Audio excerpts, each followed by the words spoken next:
할렐루야. 평안하셨습니까? 좋은 날입니다. 오늘도 좋은 일이 저와 여러분의 삶 가운데 일어날 줄 믿습니다. 우리 저를 좌우 계신 분들하고 한번 인사하겠습니다. 반갑습니다. 축복합니다. 저도 우리 장남들 축복하고 사랑하고 존경합니다. 오늘 지난주에 이어서 시편에 대해서 함께 또 좀 나누기를 원합니다. 여러분들 교재 114페이지를 한번 좀 봐주시면 좋을 것 같습니다. 시편 구약 성경은 히브리어로 기록이 되어 있습니다. 일부가 또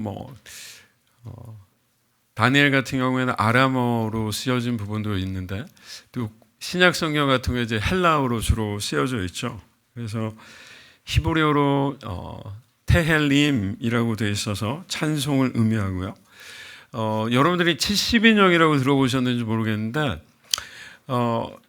히브리 이스라엘 백성들이 이제 여러 가지 바벨론의 침입도 받고 애굽의 침입도 받고 하면서 굉장히 많이 전 세계적으로 이렇게 흩어지죠. 그래서 그 흩어진 이스라엘 사람들을 보통 우리는 디아스포라 이렇게 이야기합니다.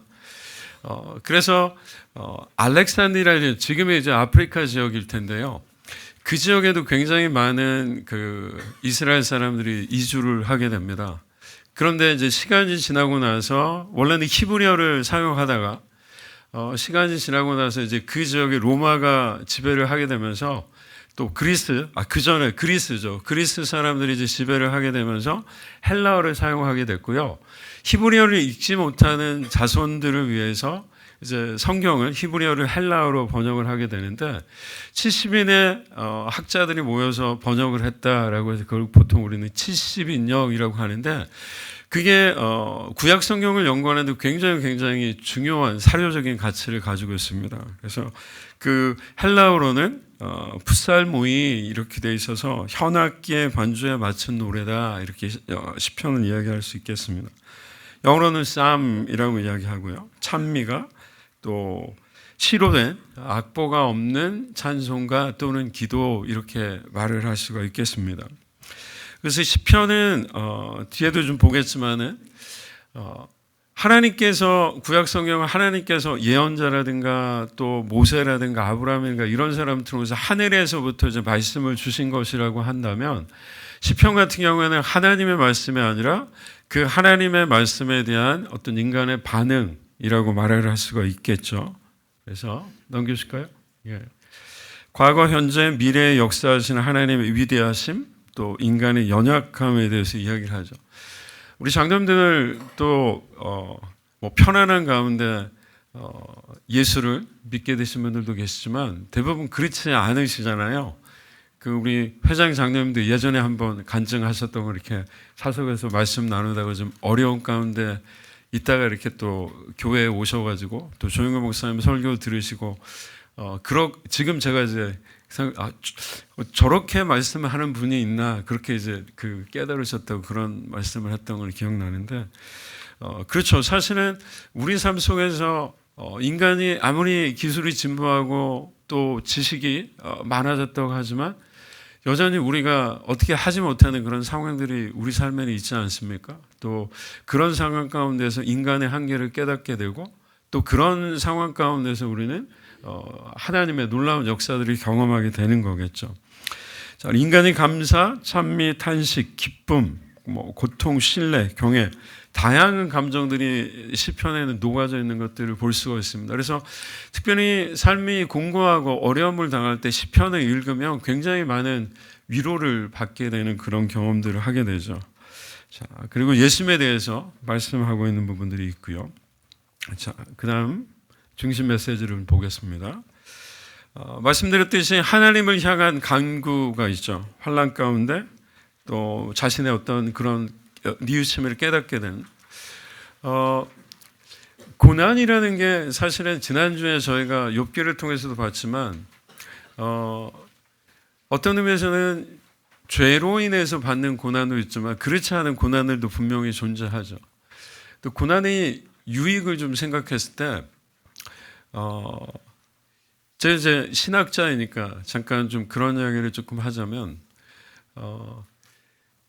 여러분들은 세상을 바라볼 때 그냥 바라보지 않고 신앙이라는 눈을 통해서 세상을 바라보시게 되죠. 뭐 저도 마찬가지고 삶 속에 어떤 일들이 일어났을 때 뭐 좋은 일이 됐건 그렇지 않건 간에 하나님과의 관계 속에서 신앙의 눈으로 우리 삶에 일어나는 일들을 보는 것, 그것을 다른 말로 하면 신학이라고 이야기합니다. 그래서 여러분 모두 신학을 가지고 계신 거죠. 그리고 여의도 순복음교회 오시면서 자연스럽게 오중복음 삼중축복이라는 신학, 절대긍정 절대감사라는 신학을 옷 입게 됩니다. 그것을 영어 표현으로 embed theology라고 해서 옷 입혀진, 덧입혀진 신학이라고 이야기하죠. 근데 신학 이렇게 쭉 시간이 지나다가 여러분들 처음에 여의도 순복음교회 오셔가지고 예수 믿으면 잘 되고 예수 믿으면 병 고침도 받고 좋은 일이 일어난다, 그렇게 많이 들으셨잖아요. 그런데 어떻게 좀 늘 그러신가요? 어떻습니까? 아멘. 예. 저 죄송합니다, 우리 장로님들 앞에서. 저도 결혼한 지 한 25년 됐는데요, 꽃길만 걸을 줄 알았는데 늘 꽃길만 있는 것 같지는 않더라고요, 살아보니까요. 그리고 또 유학생활하고 또 외국에서 목회하면서 한 15년 정도 생활했는데, 많은 분들이 저는 이제 미국하고 캐나다에 있었는데 너무 좋지 않았냐라고 생각하는데, 또 그렇게 물어보시는데, 늘 그렇지는 않았습니다. 특히 이제 저는 LA에서 한 4년 정도 있었는데, LA가 놀러 가는 건 좋은데 정말 그곳에서 사는 삶은 굉장히 쉽지가 않고 또 그런 모습들을 볼 수가 있죠. 그래서 우리가 삶에 어떤 고난이 오면 그동안에 믿었던 어떤 그 신앙의 눈으로 해결되지 않는 그런 문제들이 있어요. 그런 부분이 분명히 있지 않습니까? 예수 믿으면 잘 되고 병도 고쳐지고, 그런데 왜 이럴까? 그렇게 되면서부터 이제 우리는 무엇을 하게 되냐면 영어 표현으로 reflective theology라고 해서 숙고하고 생각하게 됩니다. 이게 왜 그럴까? 그렇게 되면서 설교를 통해서라든가 아니면은 성경을 읽는 것을 통해서라든가 아니면은 신앙의 선배들이나 이런 분들하고 이야기하면서 그것에 대한 의미들을 발견하게 되죠. 그래서 지난주에 우리가 살펴봤던 고난이라는 것이 예수 믿어서 꼭 좋은 일만 있는 건 아니구나. 때로는 예수 믿어서 어려운 일도 당할 수 있구나. 그렇지 않습니까? 사실 예수님을 따랐던 제자들은 늘 복받는 삶을 살았나요? 세상에서 버림받고 또 바울의 고백처럼 고난받고 또 때로는 매를 맞기도 하고 또 도망을 가야 되는 그런 상황들이었죠. 그럼에도 불구하고 성경은 그와 같은 삶이 굉장히 복된 삶이다라고 말씀하고 있는 거죠. 그렇게 되면서 이게 예수 믿어도 좀 어려운 일들이 있구나라고 우리가 깨닫게 되죠. 그렇게 되면서 우리의 신앙이 더 지경이 넓혀지고 깊어지는 거죠. 그래서 이런 모습들을 좀 우리가 시편을 통해서도 좀 볼 필요가 있지 않은가, 이런 생각이 듭니다. 그래서 두 번째로는 악인 앞에서 침묵, 인생의 허무, 뭐 이런 부분들을 또 쭉 성경은 우리들에게 말씀하고 있고요. 그 다음으로 보시면은 하나님이 온 우주 만물을 통치하시는, 특히 이제 뒤에서도 저희가 보겠지만 하나님의 창조주 되심에 대해서 성경은 굉장히 많이 이야기를 하고 있고, 또 제가 시편을 좋아하는 이유 중에 하나는 뭐냐면, 시편은 말 그대로 시인의 눈으로 세상을 보는 거지 않겠습니까? 그래서 세상 만물이 다 하나님의 손길들이 있다. 그래서 세상 만물 속에서 하나님의 손길을 좀 발견해야 된다라고 우리들에게 말씀하고 있는 거죠. 자, 그다음에 위기 중에 신뢰하는 그런 부분들도 있겠죠. 말씀드렸던 부분이니까 넘어가겠습니다. 구원해 주시는 하나님께 감사하는 감사시가 또 등장을 하기도 하고요. 또 하나님과 함께 걸어간다. 신앙생활인의 신앙을 갖는다는 게 무엇인가에 대해서 우리들에게 또 좀 말씀을 해주고 있죠. 그래서 야훼를 경외하고 율법을 즐거워하는 그런 삶들에 대해서 우리들에게 쭉 또 시편의 이야기를 하고 있습니다.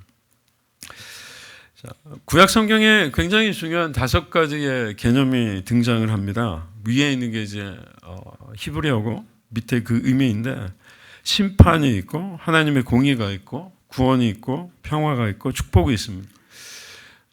심판하고 공의는 사실은 짝을 이루는 거죠. 하나님은 공의로우시기 때문에 의롭지 않은 죄를 범한 사람들을 심판하시는 하나님입니다. 하지만 또한 하나님은 그런 가운데에도 또 회개하고 돌아오는 사람들을 구원하시는 하나님이고 늘 세상 가운데 하나님을 믿는다는 건 평화하는 삶이겠죠. 그러니까 이 평화라는 게 물질적인 어떤 그 삶에 있어서 물질적인 것들이 채워졌을 때의 평화가 아니라 구약 성경이 이야기하는 평화는 어떤 의미에서는 환난 가운데에서 평화할 수 있느냐, 환난 가운데에서 화평할 수 있느냐, 이런 부분들을 우리들에게 이야기하고 있죠. 그리고 조금 이따 또 이 베레카라는 단어는 그 시편 1편을 보면서도 나올 텐데 축복에 대한 부분도 이야기하고 있습니다. 자, 여러분들 교재 176페이지를 보시면은 모세오경과 상응하는 시편의 분류가 쭉 이렇게 5가지로 나오고요. 뒷부분에서 이 부분은 좀 더 자세하게 좀 살펴보겠습니다. 그러니까 시편을 분류하는 방법이 저렇게 창세기, 출애굽기, 레위기, 민수기, 신명기처럼 모세오경하고 비교하는 게 있고요. 그 다음에 시편의 형식에 따라서 유형에 따라서 분류하는 이런 내용들을 좀 볼 수가 있습니다. 그래서 저희 여러분 교재에서는 이 유형별로 분류한 내용들을 조금 더 좀 자세히 다루고 있긴 한데요. 자, 시편을 5권으로 분류했을 때 나중에 우리 장로님들 한번 찾아보시면 좋겠는데 시편 1편에서 41편까지가 한 권, 1권이라고 되어 있는데 마지막 41장 41편 13절이 아멘 아멘 이렇게 끝나고 있습니다. 이스라엘의 하나님 야훼를 영원부터 영원까지 송축할지어다 아멘 아멘 끝나고 있고요. 2권이 42편에서 72편까지인데 72편 19절 마지막 구절도 그 여의 영광에 충만할지어다 아멘 아멘 이렇게 끝납니다. 세 번째 권은 73편에서 89편인데 야훼를 영원히 찬송할지어다 아멘 아멘 이렇게 끝나고 있어요. 4권은 90편에서 106편인데 야훼 이스라엘의 하나님은 영원부터 영원까지 찬양할지어다 모든 백성들아 아멘 할지어다 할렐루야 이렇게 되어 있고요. 그 다음에 이제 5권이 호흡이 있는 자마다 야훼를 찬양할지어다 할렐루야 이렇게 되어 있습니다. 그래서 1권부터 5권까지 아멘으로 끝나고 할렐루야로 끝나는 것을 통해서 이 시편 전체가 누구에게? 하나님에게 바쳐져 있는 거대한 찬양인 것을 우리는 볼 수가 있습니다. 그러니까 어떤 의미에서 때로는 불평하기도 하고 때로는 삶의 아픔들은 하나님 앞에 고백하지만 시편의 공통점은 결국에는 마지막엔 하나님을 찬양하면서 끝나는 것들을 우리가 좀 볼 수가 있는 거죠. 저와 여러분의 삶도 그렇게 되기를 소망합니다. 늘 어려움 가운데 있지만 늘 기쁠 때만 우리는 찬양할 것이 아니고 또 늘 기쁠 때만 하나님께 아멘 할 것이 아니라 때로는 어렵고 힘든 가운데에도 계속해서 하나님의 도우심을 받으면서 우리의 삶을 온전히 하나님 앞에 드리고 우리의 삶 자체가 하나님 앞에 아멘이 되고 할렐루야가 되기를 주님의 이름으로 축원을 드립니다. 모세오경과 시편이 5권으로 구성이 되어 있다고 지금 잠깐 저희가 봤습니다. 모세오경은 어떤 의미에서 하나님께서 인간에게 주시는 율법의 말씀이잖아요. 어떻게 살아야 한다라는 겁니다. 그런데 재미있게도 그 구약의 율법을 찾아보시면 우리는 많은 경우 율법이 하나님 앞에 무엇을 해야 한다라고 생각하는데 그렇지 않습니다. 율법, 하나님이 모세를 통해 이스라엘 백성들에게 주신 율법의 대부분은요, 주변에 있는 사람들과 어떤 관계를 맺으면서 살아야 되는 것을 말씀하고 있습니다. 그래서 어떤 의미에서 우리가 하나님 앞에 하나님과 올바른 관계를 맺고 산다는 건 내 주변에 있는 사람들과 어떤 관계를 맺으며 살고 있는가를 통해 드러납니다. 하나님 보이지 않지 않습니까? 우리가 하나님을 사랑한다고 했을 때 그 하나님을 사랑하는 게 무엇인가? 교회에 오는 것, 기도를 하는 것, 말씀을 보는 것 맞습니다. 그런데 하나님은 그런 것들을 통해서뿐만 아니라 우리들에게 정말로 우리가 하나님을 사랑하기를 원한다면 우리 주변에 있는 사람들과 어떤 관계를 맺으며 살 것인가를 요구하고 계시는 거죠. 자, 그게 이제 모세 오경에 대한 부분이고요. 시편은 하나님께 받은 선물인 율법에 대해서 인간이 어떻게 응답할 것인가를 가르쳐주는 5권의 책으로 그렇게 짝을 이루고 있습니다. 그래서 어떤 랍비가 이렇게 고백합니다. 하나님이 모세를 통해서 5권의 율법서를 주셨듯이 다윗을 통해서 5권의 시편을 우리에게 주셨다라고 말씀하고 있습니다. 하나님의 계시와 인간의 응답이 5대 5로 그렇게 맞아 떨어지게 되는 거죠. 그래서 늘 모세오경과 시편을 같이 읽으시면 좋을 것 같고요. 또 성경 읽으실 때 보통 시편 구약 하나 또 시편 하나 신약 하나 이렇게 되어 있는데 사실 저는 설교학을 전공하고 있습니다. 설교학 지난주에도 한번 말씀드렸던 것 같은데 목사님들이 설교 준비를 할 때 가장 힘든 것 중에 하나가 뭐냐면 어떤 본문을 매주 선택할 것인가 굉장히 고민이 많습니다. 설교 하나 하면 또 다음 주에 또 설교해야 되는 그런 상황이니까요. 그래서 이제 교회력이라는 게 있는데 교회력이라는 것은 무엇이냐면 예수님의 이 땅에 오심과 또 고난당하심과 죽으심과 부활이라는 예수님의 어떤 이 땅에서의 삶을 중심으로 해가지고 1년 365일을 교회에서 만든 달력이라는 게 있습니다. 그래서 이제 52주가 있는데 그 52주에 따라서 4개의 성경 구절들을 묶어 놓은 게 있습니다. 그것을 보통 렉셔널이라고 그렇게 이야기를 하고 있는데요. 거기 보면 이제 구약 성경 구절을 하나 읽고요. 그 다음에 시편 구절이 하나 있고 복음서 중에 구절이 하나가 있고 그 다음에 신약 구절이 하나가 있습니다. 그래서 이 4개의 구절을 그러니까 외국 교회 같은 경우에는 예배 시간에 4개의 구절을 다 읽습니다. 그리고 나서 그 중에 이제 하나를 목사님이 택하셔가지고 설교를 하게 되는데 그렇게 되어 있는 게 이제 3년을 그렇게 쭉 만들어 놓거든요. 그래서 3년 정도 열심히 교회에 나오면 성경을 처음부터 창세기부터 요한계시록까지 쭉 한번 읽게 되죠.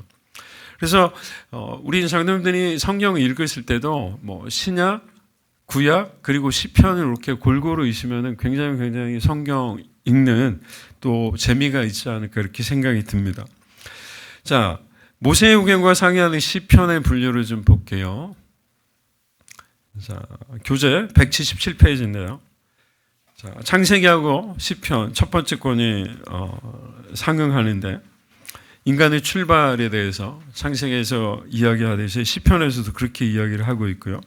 인간의 복, 죄에 대해서 창세기에서 다루시 시편 1편에서 그런 주제를 다루고 있습니다. 이 권에서는 출애굽기 이스라엘 백성들이 받는 고난 또 구속자 또 구속에 대해서 이렇게 이야기하듯이 이 권에서도 인간의 순환과 구속과 또 구속자에 대해서 쭉 이야기하고 있는 것들을 발견할 수 있고요. 레위기는 우리가 잘 알듯이 성막에 대한 부분이고 하나님 앞에 예배드리는 그런 부분이죠. 그래서 시편 3권에서도 또 악인의 형통함을 보고 실족했는데 하나님의 성막에 들어가서 회복되는 그런 내용들이 쭉 등장을 하고 있습니다. 하나님 앞에 레위기가 어떻게 예배할 것인가 제사할 것인가에 대해서 이야기하듯이 시편 3권에서도 하나님의 백성이 하나님을 어떻게 예배할 것인가 어떤 마음으로 어떤 자세로 예배할 것인가에 대해서 말씀하고 있고요. 자, 민수기는 우리가 잘 알고 있듯이 가데스 바네아에서 12명의 정탐꾼을 보냈는데 여호수아하고 갈렙 외에는 10명의 정탐꾼들이 이제 부정적인 그런 고백을 하면서 그 40일 동안 정탐했던 그것을 하루를 1년씩 해서 40년 동안 광야에서 이제 방황하는 그런 이야기들의 시초를 말씀하고 있습니다. 하나님께 이스라엘 백성들이 불순종해서 심판받은 내용처럼 왕이시오 심판자 되신 하나님에 대해서 묘사하고 있는 것들을 좀 볼 수가 있습니다. 그래서 시편 93편부터 99편까지 야훼가 통치한다. 하나님이 왕이시다라는 내용들을 좀 이야기를 하고 있고요. 자, 제5권 신명기와 시편에서도 신명기의 주제가 하나님의 말씀. 그러니까 신명기는 모세가 이스라엘 백성들에서 증거하는 두 개의 설교로 되어져 있습니다. 그래서 시편의 5권의 주제도 하나님의 말씀이고 율법이 중요하다라고 그렇게 이야기를 하고 있죠. 그런 내용들을 쭉 보시고요. 자, 유형별로 좀 보면서 중간중간에 좀 우리가 눈여겨볼 만한 그런 시편들을 조금 깊이 좀 들여다보겠습니다. 먼저 당연히 찬양시가 가장 많겠죠. 창조주 하나님께 영광을 돌리고 야훼를 송축하라. 또 특별히 146편에서 150편 굉장히 짧은 찬양들이지만 할렐루야로 시작해서 할렐루야로 끝나는 그런 찬양들입니다. 그래서 송영짐의 역할을 하고 있다라고 이야기하는데 여러분이 가지고 계시는 저희가 가지고 있는 찬송가 1편부터 7편까지가 성령이라고 이야기하는데 성령이라고 하는 것은 성부, 성자, 성령 하나님에 대한 굉장히 짧은 찬양, 그 삼위 하나님을 찬양하는 짧은 문구들을 보통 성령이라고 하죠. 덕설러지라고 이야기하는 건데요. 그 중에서 이제 저희가 찬양시로 8편을 좀 깊이 좀 들여보기를 원합니다. 여러분이 가지고 계신 시편 8편인데요. 야훼 우리 주여, 주의 이름이 온 땅에 어찌 그리 아름다운 주, 주의 영광이 하늘을 덮었나이다. 이렇게 시작됩니다. 2절에 이렇게 되어 있습니다. 2절을 보시면 주의 대적으로 말미암아 어린 아이들과 젖먹이들의 입으로 권능을 세우시며 이는 원수들과 보복자들이 잠잠케 하려 하심이니이다. 이렇게 되어 있습니다. 어린 아이들과 젖먹이들의 입에서 나오는 찬양이 주의 대적을 물리친다라고 이야기를 하고 있습니다. 시편 시인이 8편의 시인이 들려주는 이야기죠. 찬양이 대적을 물리친다는 거죠. 보통 귀신을 내어쫓을 때도 축사 기도도 하지만 그 전에 찬양을 부르지 않습니까? 보혈 찬양 많이 부르고 특별히 신봉교회에서는 보혈 찬양을 굉장히 중요하게 생각하는데 저는 굉장히 중요하다고 생각합니다. 그래서 얼마 전에 제가 속해 있는 그 순복음 성교연합회에서 매달 저희가 이제 기도원에 가서 성령 대망회 하는데 강동교회 변성우 목사님이 오셔가지고 설교를 하셨어요. 근데 목사님 설교하시는 말씀 중에 지금도 제가 기억나는 게 예수 그리스도의 보혈을 먹고 마시고 뿌리고 덧입습니다. 그런 표현을 하셨어요. 한번 따라해볼까요? 예수 그리스도의 보혈을 먹고 마시고 뿌리고 덧입고 그런 삶이 되기를 축복합니다. 너무 좋지 않습니까? 예수 그리스도의 보혈을 먹고 마시고 뿌리고 덧입고.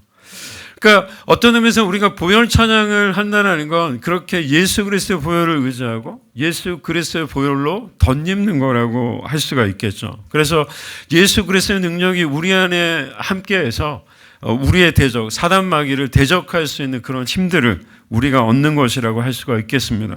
찬양이 가지는 능력을 말할 수가 있겠죠. 자, 그래서 시편 8편을 통해서 우리는 이런 찬양의 세 가지 정도의 의미를 발견할 수 있는데 첫 번째는 찬양의 순수성입니다. 찬양은 어린아이와 같이 단순하고 순수한 마음으로 불러야 한다는 거죠. 그러나 찬양은 완전하지 않습니다. 인간이 부르는 찬양은 어린아이 찬양같이 부족하고 불완전합니다. 아무리 뛰어난 성악가의 찬양도 하나님께는 부족하겠죠. 사실은요. 하나님. 중요한 것은 전문성이 아니라 하나님 앞에 은혜를 구하는 어떤 순수함, 겸손함이 필요하지 않은가 생각됩니다. 마지막으로 찬양의 영성에는 인간의 불완전한 찬양이라 하더라도 하나님이 기뻐 받으신다는 사실입니다. 찬양을 통해 우리를 만나주시고 위로해 주시고 힘을 주죠.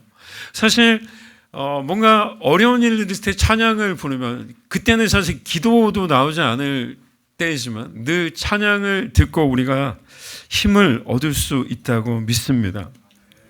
자, 다음에 이제 탄원시인데요. 개인 탄원이 있고 공동체의 탄원이 있습니다. 그래서 시편 22편 22절 내가 주의 이름을 형제에게 선포하고 회중 가운데 수를 찬양합니다 라고 이야기를 하고 있고요. 특별히 22편 22절 메시아 예언으로 굉장히 많이 인용되는 부분인데 히브리서 2장 12절에도 이제 내가 주의 이름을 내 형제들에게 선포하고 내가 주를 교회 중에서 찬송하리다 라고 예수님에 대해서 이야기를 하고 있고요. 자, 그 다음에 개인 탄원시로 시편 3편을 좀 보도록 할게요. 자, 8편 앞쪽에 3편으로 야훼 나의 대적이 어찌 그리 많은지요 일어나 나를 치는 자가 많으니이다. 다윗이 거기 보시면 표제가 시편은 보통 앞에 표제어들이 있는데 표제어를 보시면 다윗이 그의 아들 압살롬을 피할 때 지은 시 이렇게 되어 있습니다. 아버지가 아들에게 쫓기면서 부른 시예요. 그러니까 어떤 의미에서 이거는 노래이기도 하지만 하나님 앞에 드리는 어떤 그 비통한 마음을 토해내는 그런 기도라고 말할 수가 있겠죠. 미래의 나, 자식이 현재 나를 거부하는 그런 모습이 담겨져 있습니다. 그래서 1절과 2절에 많다라는 말이 대적이 굉장히 많다라는 그런 표현들을 통해서 다윗이 당하고 있는 고통에 대해서 이야기를 하고 있습니다. 특별히 야훼요 3절을 보시면 야훼요 주는 나의 방패시요 나의 영광이시요 나의 머리를 드시는 자의 신이이다 이렇게 되어 있는데 우리 성경에는 지금 3절 앞에 아무것도 없는데요. 거기다가 그러나를 한번 넣어주시면 좋을 것 같습니다. 많은 사람이 나를 대적하여 말하기를 그는 하나님께 구원을 받지 못한다 하나이다. 그러나 야훼의 주는 나의 방패시요 나의 영광이시요 나의 머리를 드시는 자의 신이이다. 그러니까 내가 고통 가운데 있지만 그러나 나는 그 고난과 문제에 초점을 맞추지 않고 나를 구원하시는 하나님을 바라봅니다 라는 그런 고백인 거죠. 여기서 3절에서 나의 이렇게 되어 있는데 그게 보다 정확한 번역은 나를 둘러싼이 좀 더 정확한 번역이라는 거예요. 그래서 6절을 보시면 천만이 나를 애워싸 진친다 하여도 나는 두려워하지 아니합니다. 그러니까 천만인이 나를 둘러쌌으니까요. 하나님의 한 군데만 막아주시면 안 되잖아요. 둘러쌌으니까. 그래서 여기 보시면은 나의 방패라는 게 나를 둘러싼 방패가 되신다. 3절을 이렇게 다시 번역할 수 있습니다. 그러나 야훼여 주는 나를 둘러싼 방패시요 나의 영광이시요 나의 머리를 드시는 분입니다. 절망적인 상황에서 시인은 자신을 보호하시는 그런 하나님, 근데 앞에만 막아주시는 게 아니라 전방위적으로 우리의 삶을 보호하시는 그 하나님에 대해서 이야기를 하고 있습니다. 뿐만 아니라 4절 5절에 보시면 내가 나의 목소리로 야훼께 부르짖으니 이 시인이 부르짖는 거죠. 그의 성산에서 응답하시는도다. 내가 누워 자고 깨었으니 야훼께서 나를 붙드심이시다. 그러니까 시인이 부르짖고 하나님이 붙드시는 거예요. 근데 히브리어 동사에는 시제가 두 개인데요. 하나는 완료형이고 하나는 미완료입니다. 그러니까 완료형이라는 것은 이미 사건이 끝난 사건을 이야기할 때 완료형을 이야기하라고요. 미완료는 아직 끝나지. 그러니까 이거는 시간의 개념이 어떤 행동의 개념입니다.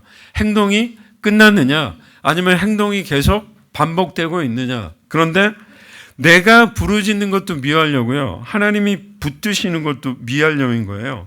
그래서 시인은 삶의 순간순간마다 계속해서 하나님 앞에 부르짖는 것이고 그때마다 하나님은 어떻게 해주신다는 거예요? 계속해서 반복해서 우리의 삶을 붙드신다. 하나님 붙드심이 한 번으로 끝나는 것이 아니라 지속적으로 계속되고 있다는 것을 의미하고 있겠습니다. 그렇죠. 하나님은 졸지도 않고 주무시지도 않기 때문에 우리의 삶을 24시간 계속해서 이렇게 돌보시는 분이시고 또 우리와 함께 동행하시는 그런 하나님인 줄 믿습니다.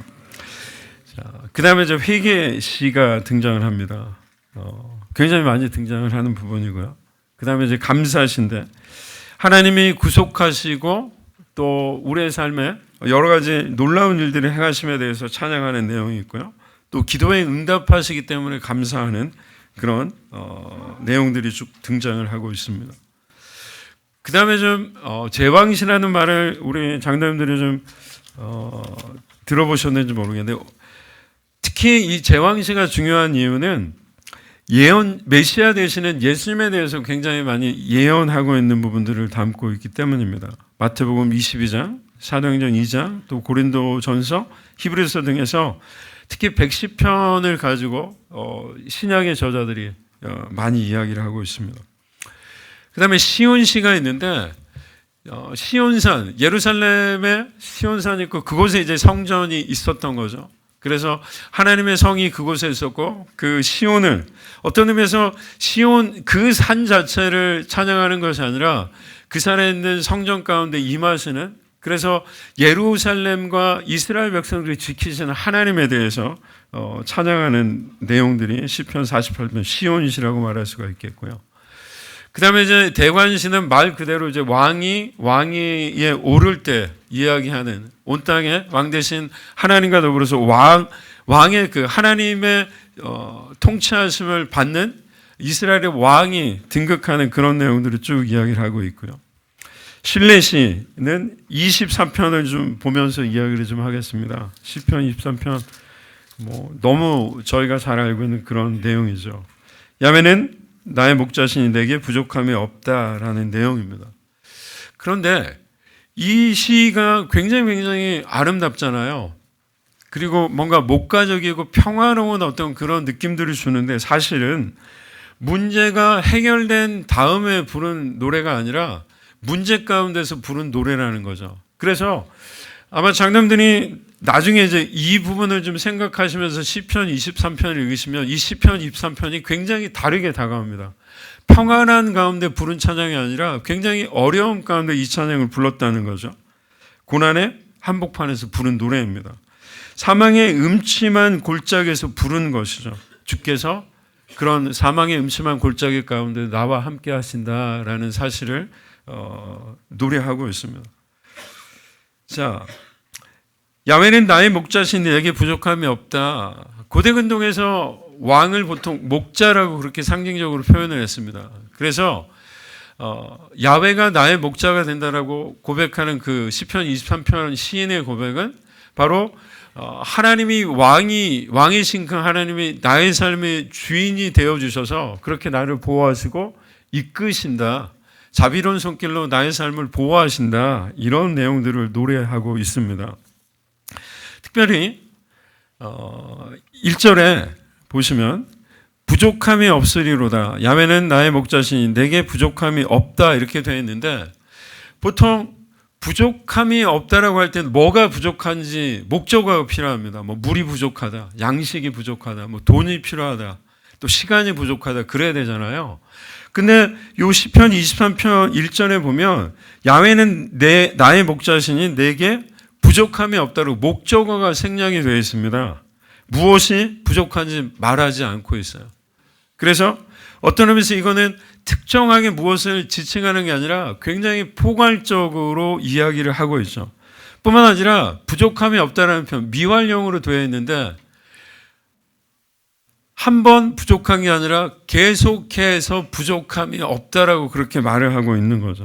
그래서 시편 23편 1절은 이렇게 좀 의미를 볼 수가 있는데, 나의 목자이신 하나님 덕분에 그동안 정말 부족함이 없었으면 삶의 모든 면에서 지금도 부족함이 없고 앞으로도 부족함이 없을 것이다 라는 그런 고백이라고 할 수가 있겠습니다.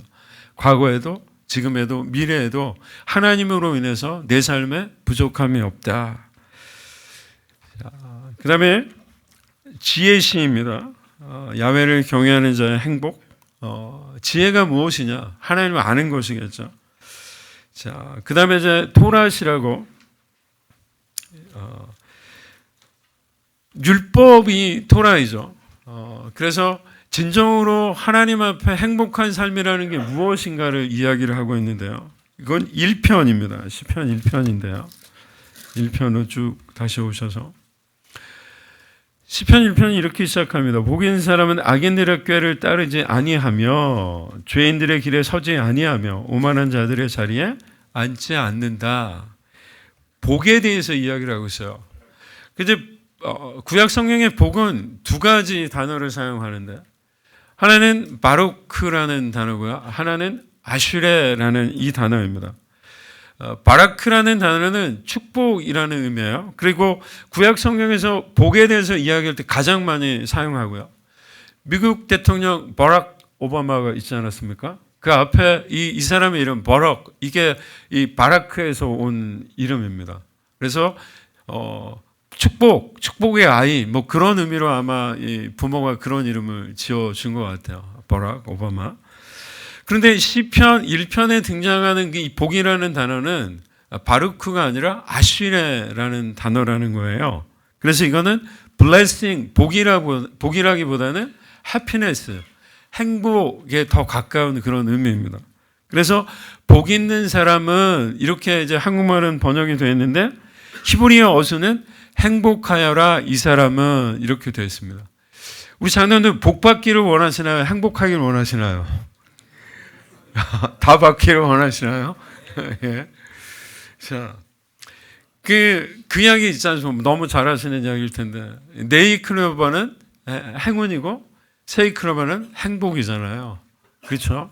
그러니까 사실은 예수 그리스도 안에 복 받는다는 건 어떻게 보면은 평탄하게 행복한 삶을 누리는 거겠죠. 그런 의미에서 바루크는 하나님이 일방적으로 주시는 은혜입니다. 그런데 아시레는 굉장히 다르죠. 하나님이 주신 것을 받은 바를 누리는 거예요. 그래서 시편 1편은 하나님이 주신 것을 누릴 수 있는 사람은 악인의 꾀를 따르지 않고 죄인들의 길에 서지 않고 오만한 자들의 자리에 앉지 않는다라는 거예요. 하나님이 주신 걸 누리는 자는. 그냥 어떤 의미에서 저는 이 부분을 보면서 이게 자족함의 행복이지 않을까. 주신 것들. 그 사실 저희는 어떤 의미에서 있는 것보다는 없는 거에 집중하며 사는 삶이지 않나요? 특히나 요즘 같은 경우에는 특히 젊은 친구들이 SNS를 통해서 뭐 인스타그램이라든가 페이스북이라든가 이런 걸 통해서 보면은 내 친구가 어디 갔네? 나는 못 가는데? 이러면서 비교 의식이 굉장히 어떻게 보면은 그 좀 편만에 있는 그런 지금 사회인데 예수 그리스도를 믿는다는 것, 예수님과 동행하는 것, 하나님 안에 살아간다는 건 어떤 점에서 없는 거에 초점 맞추기보다는 하나님이 주신 것에 초점을 맞추는 것. 그래서 그렇게 하나님이 주신 것을 감사하고 누릴 때 악인들의 꾀를 죄인들의 길에 또 오만한 자리에 앉지 않게 되는 거죠.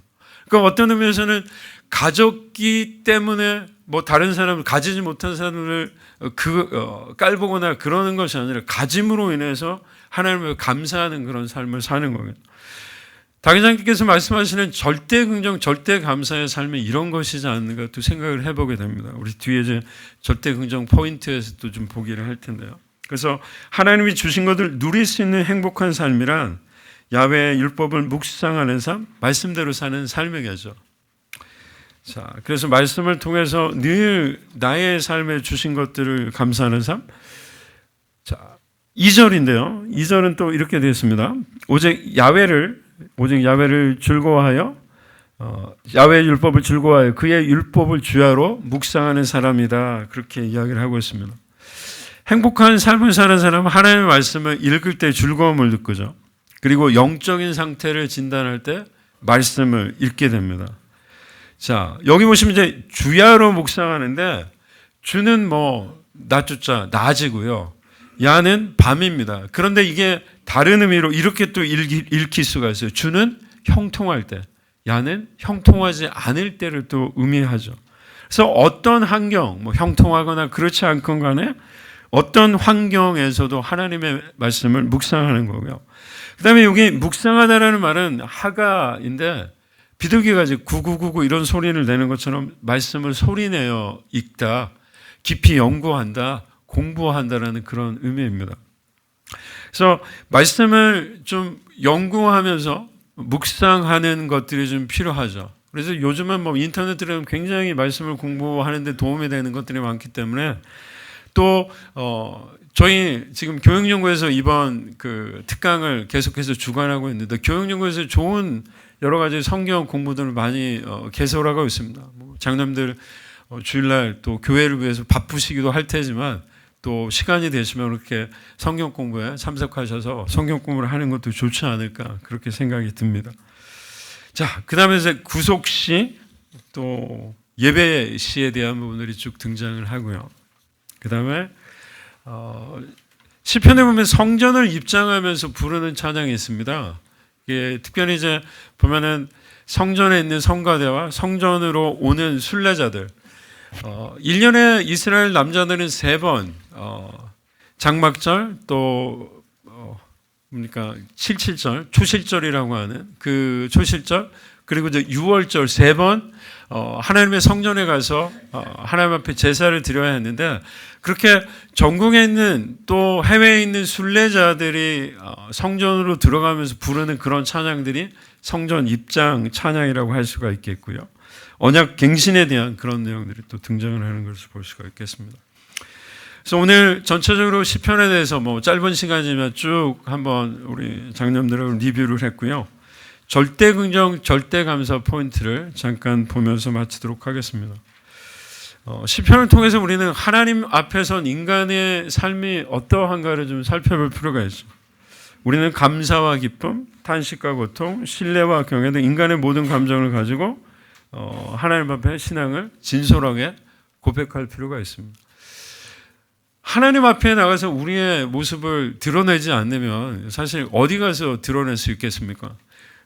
아까 또 말씀드렸지만 제가 결혼 생활 한 25년 됐는데 사실 아내에게도 좀 말하기 어려운 그런 부분들이 분명히 있지 않습니까? 우리 장로님들?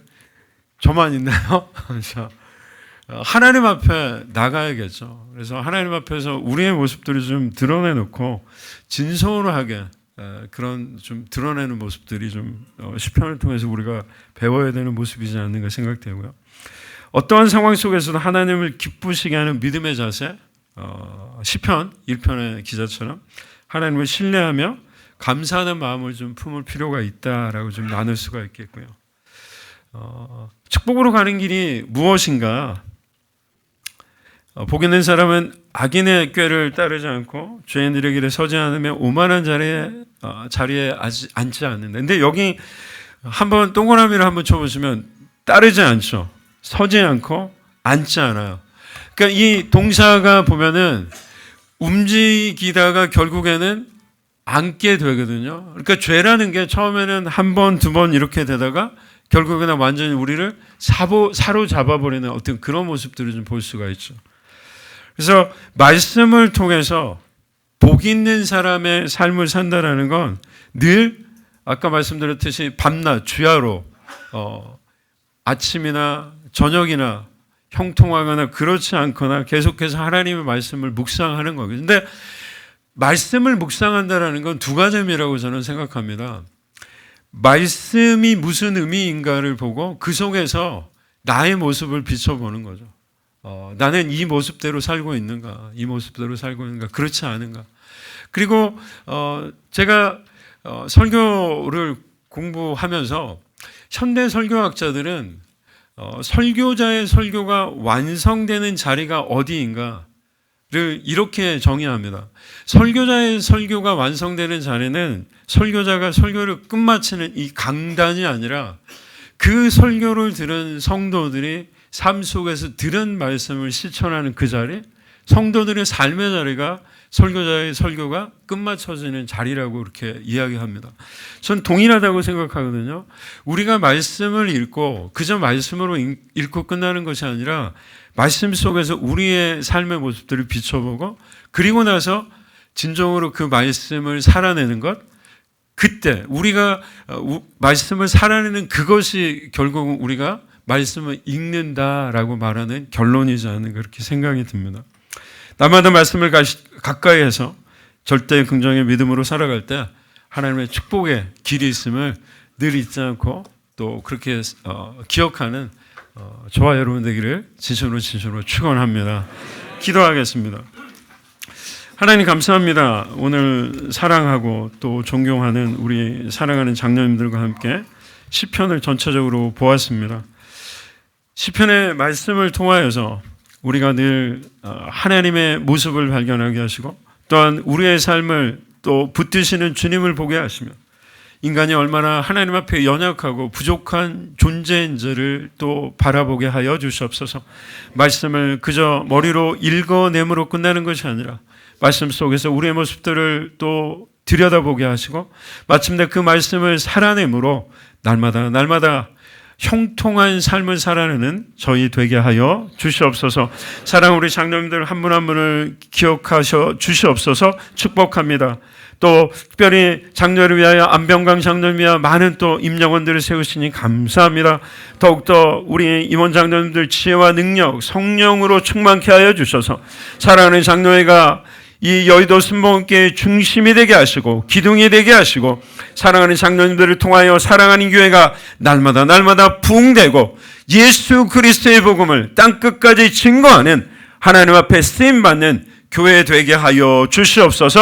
감사하고 예수님 이름으로 기도합니다. 아멘. 감사합니다.